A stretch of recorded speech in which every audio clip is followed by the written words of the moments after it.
parc Astérix, qui dit parc Astérix dit Guy Courtez-vous. Pourquoi? Bienvenue. Parce que Guy Vassel. Bienvenue Guy. On se retrouve comme chaque année. Et cette fois-ci dans des conditions un peu nouvelles, un peu différentes.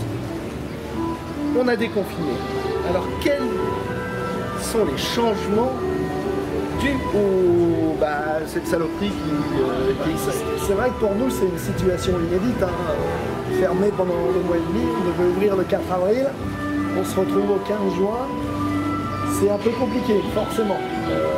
Donc pour nous c'était des équipes au chômage partiel. On a laissé les équipes bien entendu de sécurité, mais les équipes de relations clients, le delphinarium, la maintenance qui a continué à faire tourner les attractions. Et donc on a tourné à vide en fait. Et donc depuis le 15 juin on accueille des nouveaux visiteurs. Donc là on est vraiment ravis. Donc ça progresse lentement. C'était calme la première semaine. On a doublé la deuxième semaine. Et je pense qu'à partir de juillet, là on va avoir des fréquentations plus importantes. Et les nouveautés sont de l'animation avec les spectacles extérieurs qui sont maintenus. Malheureusement, les spectacles à l'intérieur sont fermés pour raison de distanciation. Et donc, on a dû supprimer 2 spectacles et le défilé. En revanche, toutes les attractions sont ouvertes avec les applications de mesures sanitaires, donc le port du masque quand on est dans les attractions. Et dans les allées, les gens enlèvent les masques. Mais toutes les attractions sont ouvertes et ça, c'est important. Qu'est-ce qui a changé? Qu'est-ce qui est vraiment notable? Il y a plein de bornes de distribution de gel hydroalcoolique. Oui, dès le parking, on fait de la distanciation. On a installé 900 bornes de gel hydroalcoolique. On a mis en place les messages barrières qui sont des gestes barrières qui sont installés sur tout le site. On a partout. Formé partout. On a formé les opérateurs, mais quand vous montez dans une attraction, l'embarquement est différent. On vous demande de vous nettoyer les mains, de dire à être tranquille sur les barres. Et on a des process de désinfection très importants. Par exemple, c'est toutes les heures dans les toilettes, c'est tous les quarts d'heure sur les zones d'embarquement. Donc de la désinfection, du nettoyage, de manière à ce que tout le monde soit serein. Et bien entendu, on a même des messages sonores qui recommandent aux gens de se laver les mains et de garder la distanciation. Et c'est pas trop contraignant, enfin pour vous d'abord, pour le parc Astérix, parce qu'en fait, bon, c'est, je sais pas combien il y a de cast members, comme on disait chez Disney à l'époque, mais vous êtes quand même nombreux, et là j'imagine que vous avez dû doubler, ou peut-être pas doubler. Alors pas doubler, mais bien entendu qu'on a rajouté de nombreux postes d'opérateurs de manière à accueillir les gens dans les meilleures conditions. Et puis, dans certains domaines, comme la restauration, on est sur du service à table. On nettoyait par rapport à un self-service ou à une restauration rapide. Donc effectivement, c'est du personnel en plus. Mais d'un autre côté, c'est de la sérénité pour les visiteurs, parce qu'on sait que tout est bien organisé. Donc ça, c'est important. Et aujourd'hui, avec une fréquentation moindre, puisqu'on a limité le nombre de visiteurs, alors, il n'y a pas vraiment de... Non, mais il n'y a pas vraiment de jauge, en fait, ça dépend des jours de fréquentation. Aujourd'hui, on va dire qu'on est 5 ou 6 000 personnes. Ce week-end, ce sera 10 000. On est lundi, donc et voilà, on tourne à lundi. Nous sommes lundi, donc un lundi de semaine, il y a moins de monde. Le week-end, on va monter jusqu'à 10 000 personnes. Et puis cet été, on pourra évoluer en fonction des évolutions de la crise sanitaire. Des horaires aussi qui peuvent éventuellement changer. Oui, c'est-à-dire que si on a plus de monde, on allonge les horaires. Donc aujourd'hui, on est en 10h, 18h.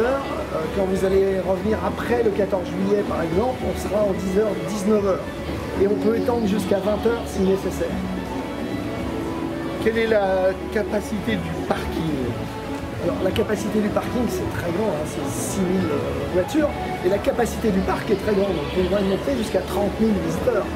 En général, on ne dépasse pas les 20 000 pour des raisons de qualité, de flux, de file d'attente. Et donc aujourd'hui, avec une fréquentation de moitié, je peux vous dire que les gens qui sont là passent un bon moment. Et ils sont habitués maintenant à ces gestes barrières dans la vie courante.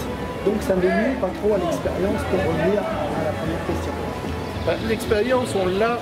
Il y a un petit truc qui s'appelle le Fast Pass. Ça s'appelle pas Fast Pass. Ça s'appelle le Pass Rapidus. Le Pass Rapidus, parce que bon, c'est vrai que j'ai pas toute l'éducation. On aime bien les noms romains ou gaulois. Voilà.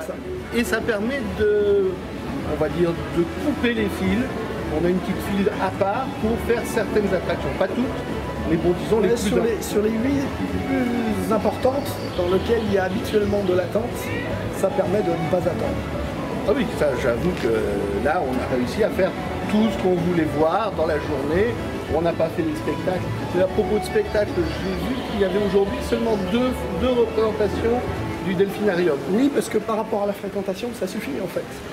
Et donc si la fréquentation augmente, on fera 3 représentations ou 4 représentations. Tout comme le spectacle pour les enfants, Rififi dans la basse-cour, qui se situe dans le village gaulois. Pareil, on peut allonger le nombre de représentations en fonction de la fréquentation. Autre chose qui a changé. Il faut aller le voir d'ailleurs, hein. C'est vraiment un spectacle super sympa pour les enfants. Bon, je viendrai en famille avec les enfants. Là pour l'instant je suis avec mon assistant si on peut dire. Dans les spectacles présentés, est-ce qu'il y a des nouveautés? Alors non, ce sont les spectacles que nous avions les années précédentes. Alors tous les ans on modifie un peu les spectacles. Donc dans le spectacle des dauphins et des otaries, il y a des choses nouvelles, parce qu'on sait que les animaux adorent s'amuser et apprendre. Donc il peut y avoir des éléments de spectacle qui sont nouveaux. Même chose dans le spectacle de la basse-cour, et là c'est différent, c'est qu'on a adapté le spectacle du fait des mesures sanitaires. C'est-à-dire qu'on avait une bagarre de Romains et de Gaulois qu'on ne peut plus faire puisqu'on ne peut plus se toucher. Donc on a ajouté des éléments de distanciation où ils vont se battre avec une poêle à frire, avec un poisson, voilà. Tout comme pour les rencontres avec les personnages, on ne peut plus faire de câlin à Obélix parce qu'on a mis un menhir entre l'invité et le personnage. Donc on a été obligé d'adapter ce genre de choses. Oui, d'ailleurs, c'était ça ce à quoi je voulais venir. Astérix, Obélix, on les voit, mais j'irais dans des petites maisons dans le parc, mais pas oui, comme on avait l'habitude de les voir qui se baladaient. Ouais, parce qu'on veut éviter le contact physique. Donc il faut aller au village gaulois, dans la maison d'Astérix, mais vous pouvez toujours prendre la photo avec lui. La seule différence, c'est qu'il y a un élément entre les deux personnages. Quand c'est panoramique, ça va être un chaudron. Quand c'est Obélix, c'est un menhir ou une table. Donc on a mis des éléments de décor. La photo est toujours aussi sympa, mais on est un peu plus loin. Oh, moi, si je suis à côté d'Obélix, on a directement... Je me permettrai pas. Oh, moi, j'ai pas peur de rougir de ça. On va parler aussi d'une nouveauté qu'on va visiter, j'espère très bientôt. L'ouverture d'un 4 étoiles, d'un hôtel 4 étoiles. Oui, alors ça, c'est la grande nouveauté de l'année. Hein. Ça s'appelle les Quais de Lutèce, donc un hôtel 4 étoiles. Et alors, il est situé à côté des 2 autres hôtels, l'hôtel des Trois Hiboux et la Cité Suspendue. C'est-à-dire qu'il touche la forêt, puisqu'on est dans un parc naturel, le parc naturel de l'Oise. Et il est à côté de Tonnerre de Zeus, pour ceux qui connaissent bien le truc qui ne fait pas du bruit du tout. Non, mais justement, il est bien isolé. Et cet hôtel, c'est tout simplement la reconstitution de Lutèce. Et donc vous imaginez, par exemple, dans la Serpe d'Or, les dessins d'Albert Uderzo, où on voit Lutèce en 50 avant Jésus-Christ. Bien, la gageure, c'était de réaliser un hôtel qui ressemble exactement à la BD, et je pense qu'on a vraiment réussi. Avec la Seine, on a reconstitué la rivière au milieu de l'hôtel, et on a l'impression d'être dans Lutèce avec ses boutiques et ses restaurants et ses bars. Et en fait, tout ça, ce sont des chambres d'hôtel. Et donc on a un hôtel de 150 chambres, vraiment superbe.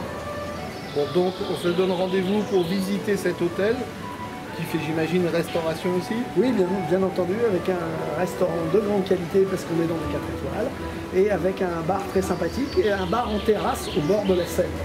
Bon, alors je commencerai par le bar alors. Merci Guy.